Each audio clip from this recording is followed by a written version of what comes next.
Ayan, mega love shout out. Isang magandang araw, isang magandang gabi po sa ating lahat. Ay, gabi, araw pa pala. Yan, late na lang tayo nag-upload, guys. Ayan, ano nangyari? Ano na balita? No? Ang mga nakaraan ay hindi na dapat pang binabalikan. Yung mga buhay-buhay na hindi naman dapat na pag-usapan sa ang mga buhay-buhay na nakaraan, para sa akin, opinion ko lang naman ito ay hindi na dapat pa pinag-uusapan. Pero kung gusto naman din pag-usapan, balik doon sa kung ano yung kauna-unahang buhay pag-ibig, sino yung mga nakarelasyon. Ano, agree ba kayo doon? Ano gusto niyo?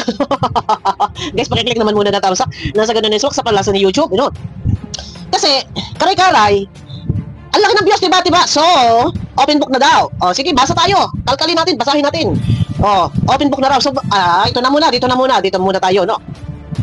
Ayaw na katahimikan. Gusto yung napapag-usapan. Balikan ang nakaraan. Sige, balikan ang nakaraan. Bago sino yung unang naging ano mo? Yun yung mga ganong tanungan. At bakit yung unang naging ano mo ay nagkahiwalay kayo? Balikan, baga? Ngayon, balikan din. Bakit si ay ganito, may ano pa? Saan nagmana? Yun lang yun. Pag mag-i-interview pa more. Open book pala sige, basahin natin. Pag-usapan natin, discuss natin. Yun palang gusto. Ayaw ng katahimikan.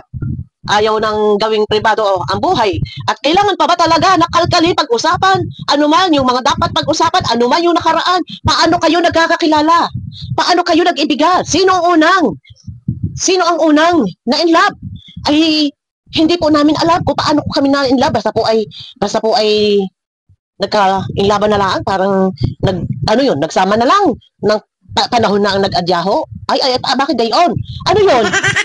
Hindi mo alam sa sarili mo na talagang mahal mo si at sasabihin mo ay hindi ninyo alam kung kailan kayo nakaramdam ng tunay na pagmamahal. So, ibig sabihin, doon wala kasiguraduhan na talagang mahal mo.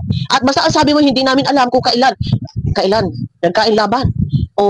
At pati ang dalang anak ay napapag-usapan. Dapat mga ganong bagay ay hindi na pinag-uusapan. Bakit bala? Kailangan pa talagang ito ay kalkalin. Ito ay pag-usapan. Gayong alam naman ninyo na mayroong mga hindi pabor, hindi sang-ayon. Ngayon may nambabas. Dapat privacy. Ay karay-karay. For what? For views, for content. Malaki ang views, malaki ang revenue. Ay nako. Ay ako kailangan pag mag-i-interview umpisa. Kailan ka unang nagka-jowa? Ikaw lalaki. Kailan ka unang nagka-boyfriend, nagka-girlfriend? Nagka-girlfriend ako, isang halimbawa ay 12 years old pa lang, ako may girlfriend na. Halimbawa, yearly, bago. Laging bago. Yung mga ganun tipo. Pang ilang girlfriend mo si Ma'am Teacher. Kilala nyo, si Ma'am, yung isa, yung dati. Pang ilang girlfriend mo yun? Ay, ano yun? Siguro pang 8. Yung mga ganun kwento ba? Mga ganong interviewhan.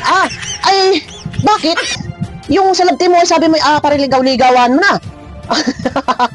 Yung mga ganong kwentuhan para makumpleto ang mga detalye dahil ang buo katotohanan bago pa nagkaroon ng lab team ay ang alam ng tao ay binata. Alam ng tao ay virgin. Yung pala, meron na palang karelasyon 18 months nang magkakilala. So, ituusin nyo, sa loob ng 18 months, 1 taon, at 6 na buwan, na sila ay magkakilala, sila ay may ugnayan, so sila ay siguro ay nagpaparamdaman. Sabi na natin may gayon na, may relasyon na, sabi na natin kursunada na ang isa't isa. Ay, ang problema nga, hindi nga alam kung kailan nagmahalan. Kung kailan nagka-developan na, mali na lang daw ay nagka-developan na. Ano yun?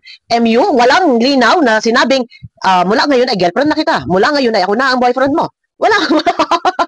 Dapat kukumpletuhin ninyo ang salaysay. Kukumpletuhin ninyo yung kwento. Kung kailan ka sinagot. Nigger. Ay, ang sagot nga ay namali na lang kami ay nagka-developan na. So, doon, walang naganap na pagliligaw. Walang naganap na ligawan at walang anniversary. Walang mansari. Ano ba yung kwentong iyan? Ay, gagandahan na. Dapat ganito, sa umpisa pa lang. 18 months na kami, pero binawi naman yung isa. 18 months lang magkakilala baga. No, ganun naman na ini-twist agad, sinalo naman na gulo siya. Oh, ibig sabihin, sabihin na natin na 18 months na sila na may komunikasyon. So sa loob ng 18 months, 1 year and 6 months, so ibig sabihin doon lumalabas na hindi pa ito yung huling love team. Doon pa lang sa unang ka-love team ay naandyan na itong si Buntes, kakilala na ni Boy. Ganun ba kwento? Kasi lilinawin ninyo para malinis ba, maganda pakinggan. So 18 months, 1 year and 6 months ay sila na ay may gayuna nang may magkakakilala na. So ibig sabihin sa unang love team pa lang ay nandiyan na si Gar, ito si Buntes. Ay doon ba sa 1 year and 6 months ay kayo na? Kailan yung mansari? Wala yatang mansari. Walang anniversary kung kailan nagkaroon ng pagsagot ng oo. Excuse, gusto kita. Oo, jowa na kita. Oo, mula ngayon, ako ng jowa mo, ha? Ay, ang akin lang naman pati dito, dahil sabi nga ni Sablay, ay open book na. So, sige, kalkalan. Ayaw na katahimikan. Gusto ay napapag-usapan. Sige, pag-usapan natin. Dahil, eto, ayaw ninyo marireaksyonan. Gawin pribado yung buhay. Ganon lang yun ang aking mga kasabihan. Kung ayaw mo ikaw yung nare-reaksyonan, gawin mo pribado buhay mo. Dahil ang kayo yung mga vlogger na lahat, tapos yung mismo si Sablay, si Tokmol, nandiyan para interview, ay kung may magi-reaction sa inyo, bakit baga? Ay mga sikat kayo. Ay pare-pareho tayo vlogger. Kagalingan na kwento. Ayaw ninyo katahimikan, ayaw ninyo gustong gawin pribado yung pagbubuntis. Ayaw mo ba Sablay? Ito si Sablay, si Tokmol, ayaw mo ba? Baka hanggang sa magle-labor, tutok camera. Gusto yung ayaw, nagle-labor na si umiiri na, ayan na, lumabas na, aroy, kambal, ayun, ako po, sabi na nga po babae, ay hindi, ano kasarian, ay iwan ko baka babako yung mga ganon, ano yun, hanggang sa pagle-labor, hanggang sa pagtakbo sa ospital, ay ito ba'y nakatutok ka ng vlog, pwede ba natin gawin privado? Tanong ko lang, pwede nyo ba gawin privado? Yun yung sinasabi ko. Or, baka, ito na, karay-karay. Kasi, malaki ang views kapag ito ang topic, ang interview. So, ay, go tayo. Tayo mag-reaction din. Ang akin lang, ay hari ng Sablay. Ay, congratulations, laki ng views mo. Ay malaki ang views talaga pagkaya ng topic, di ba? Ay viral sikat bakit sumikat? Ano ang dahilan at sumikat? Siyempre ay dahil sa, alam nyo na, yung dating love team ay di umano ay sabi nung una, balikan natin dahil gusto ikalkalin interview sa mga nakaraan. Bakit balikan nga natin ang nakaraan baga nga? Bakit nag-viral sa ngayon? Ang daming pa-share. Bakit? Dahil di umano ay binata. Di umano ay sabi ay pagpatuloy na ang paliligaw. Itutuloy na yung sinimulang pagpapaalam. Tapos ay yun na nga daw, may feelings. Tapos interview pa ba? Tayo ay ano lang. Sumasabay lang kung ano lang yung mga video. Wala na nga tayong pinapangalanan dito. Wala naman below the belt dito. Ito yung mga opinion ko lang. Dapat ganun ang interview ha. Galing ha. Balikan pa lang nakaraan. Sige. Bago ka napunta kay sino ang dating girlfriend mo? Bakit mo nasabi na pagpatuloy mo na ang panliligaw mo kay bakit ngayon bandang huli ikaw pala ay merong bakit nagkaganon? Ngayon, ano ang masasabi mo na sinasabi nilang ikaw ay manggagamit? Dahil hinilihin mo na ikaw pala ay may at ikaw pala ay tatay na. Yung mga ganun tipo, dapat yun ang inanuhan ninyo, in-interviewhan. At sabi ko nga dapat tinanong nyo din, bakit ang tawag ni dito kay ay tito at hindi papa? Yun, isaban nyo sa mga interviewhan, balik sa nakaraan. Kalkalin baga, balikan na nakaraan, interview nga ng buhay sa buhay. Yun yung sinasabi ko kasi ang mga viewers may alam. Ano ang alam ng viewers? Ang alam ng viewers ay binata. Yun pala naman ay binat na. Tapos ngayon, interview pa mo for content. Paano magkakaroon ng kapayapaan, ng peace of mind?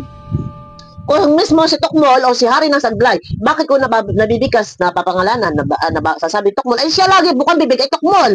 Siya lagi ay bukang bibig Tokmol. Siya ay si Tinaguri ang Sablay. Baka para interview, pili-pili lang yung mga katanungan. Balikan ninyo sa umpisa para mas maganda at kapani-paniwala ang mga kwento. Ang mga sagot. Ngayon, sabi, ay ilang taon na baga kayo? Sabi, 3 years na raw kayo. Ay sabi, hindi naman 3 years, 18 months pa lang. May sumagot. Hindi, 18 months lang tayo magkakilala. Ay, oo, 18 months. Yung isa naman babae, yung news, ay 18 months lang sila magkakilala. Yun yung gano'n, sinalo. So, 18 months, kahit pa sabihin na iyan ay 18 months na kayo magkakakilala. So, ibig sabihin, sa loob ng 18 months, 1 year and 6 months, ay wala pa ang huling love team. Ibig sabihin, ay may gayunan na kayo. May magkakilala na kayo. May ugnayan na kayo.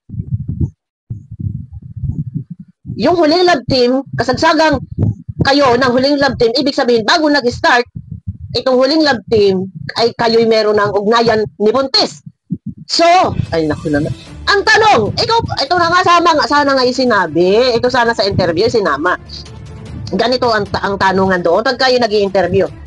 Boy, buti na atin mo sa sarili mo na hindi mo sinabing ikaw ay may nabuntis na. Ganun ang tanungan. Buti kinaya ng konsensya mo na meron mga taong todo support sa iyo na sa halip ang pera ibigay sa pamilya ay ibinigay sa inyo, ibinigay sa charity mo, sa charity works mo. Yun yung mga tanungan doon. Paano mo ito naatim? Paano mo kinaya ang konsensya mo? Ganun yung mga tanungan. Dapat. Ikaw pala ay meron na, pero bakit hindi ka nagsalita? Inilihim mo. Ano ang kadahilanan? Yun mga tanungan.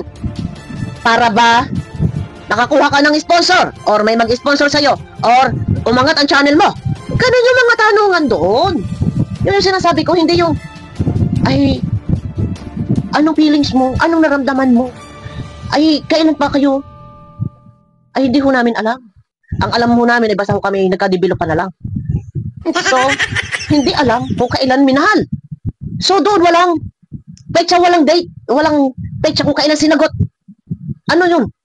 MU, mutual understanding, nagkakamabutihan, nagkakaintindihan kahit walang official na sila. So, ang nangyari doon ay nagka-ganunan na nga lang hanggang sa, ito na nga ang kinalabasan. Tapos, bagang huli, ay ayun na. Congrats na, tatay na. Yung mga ganun tipo baga. Ay, kailan baga? Ay, pagka magpapa-interview, may saktong date, sinagot ako ni girl, ganun petsa, February 31. Meron ba February 31? Parang wala yata. Sinagot ako ni girl, February 31. Yung mga ganun tipo. So, ang anniversary nyo is February 31. Ay, wala. Kasi nga, namali na lang ay nagka-developan. Ay, At hindi daw, pwedeng maging, naku, teka muna, mag-separate video na nga lang muna tayo. At, ay, naku, ito naman ako lang, may masabi lang ako dito. Kasi ayaw ng katahimikan. So, ang yan ang mangyayari dito, content ko, manugang ko. Aba, ay, huwag naman gayon. Kasi, ano ba ang target content? Charity works. So, focus sa pagtulong. Hindi content ko, magulang ko. Interview ko, manugang ko. Ano, magulang? Ano ba sinabi ko? Manugang o magulang? Content ko, manugang ko. Interview ko, manugang ko. Kay Sablay. Focus sa charity works. At, sabi ko nga sa inyo, sabi naman ni Sablay, open book na yan. So, sige, kalkal, basa-basa. Check tayo yung mga next chapter ng buhay. Yun eh. Open book na. Sige, open. Basa tayo. Next chapter ng buhay, year 2020, 2021. Ano ang buhay nito? Sino ang jowa nito ng taong 2021? Next, year 2022. Sino ang naging jowa nito? Year 2022. Hindi. Yung pala rin. 2021 hanggang 2023. So, after 2023, break. After 2024, ito naman, yung isa. Ganun yun. Sige. Open book na daw. Sige. Ay, paano ba ang gagawin? Sabi ko nga sa inyo, kung gusto nyo katahimikan, gawin pribado ang buhay. Hindi yung karay-karay. Ito wala namang masama. Ganun lang eh. Pag sabi ko nga, pag mag-i-interview, kalkalin ang lahat. Para mas malinis ba? Maganda ang kwento. Para sa mga viewers, ang mga viewers, mas mapapaniwala ninyo. Kasi, ang mga viewers nga, iba ang kanilang alam. Ang alam kasi nila is binata. bakit ang sabi mo'y binata ka? Yun naman pala, may pananagutan na. O, di ba kanta yun? O, yun pala, may pananagutan na. O, di ba? O, yun kasi yun. Kaya pag magkikwento kayo, o bakit mo nga nasabing, ikaw ay binata? O, tapos ngayon, may feelings ka na, mahal mo na. Ay, pakit tayo. Diyan yung sinasabi ko sa inyo. Pag magkikwento, siguraduhin, yung tama ba? Tama. Ay, anong nangyari ka? Nagkasablay-sablay na eh. Hindi pa nga tayo nagamit ng video clip, ha? O, abangan nyo ko guys sa aking next video. Ito naman ay aking opinion lang. Gandahan ng pag-i-interview. Balik sa umpisa. Yung pala ikalkala ng buhay, ikalkala ng nakaraan eh. Interview ano nakaraan. Kailan kayo nagmahalan? Kailan kayo nag-anuhan, nagkakilala? O, kailan kayo nagkaanuhan? Ano? Ano masasabi mo dito at anong plano mo? O, sige, ito ha. Wala namang masama dito. Abangan nyo ko guys. Abangan nyo ko guys, abangan nyo ako sa aking next video, no? Next video tayo. Yan. Abangan nyo ako sa aking next video at pakiclick muna ng thumbs up. Guys, nasa ganun na naman po sa panlasa ng YouTube para tayo sipagin. Sipagin tayo mag-upload pag maganda, maraming thumbs up. At hindi nyo pinuputol yung video, panoorin nyo hanggang diretso. Mas maganda po yan. Para kay YouTube, mas sisipagin po tayo mag-upload. Pagka ang ating video nare-recommend ni YouTube kasi hindi nyo pinuputol, o I mean, tinatapos nyo ang kabuuan video at kiniklik nyo yung thumbs up. No? Kahit thumbs down, yung thumbs down. Ayan, nabubulol ako. Thumbs up and thumbs down. Yan. Kahit alin man dyan, pwede nyo i-click. Basta na-click ninyo. Maraming salamat po. Abangan nyo ako sa aking next video po.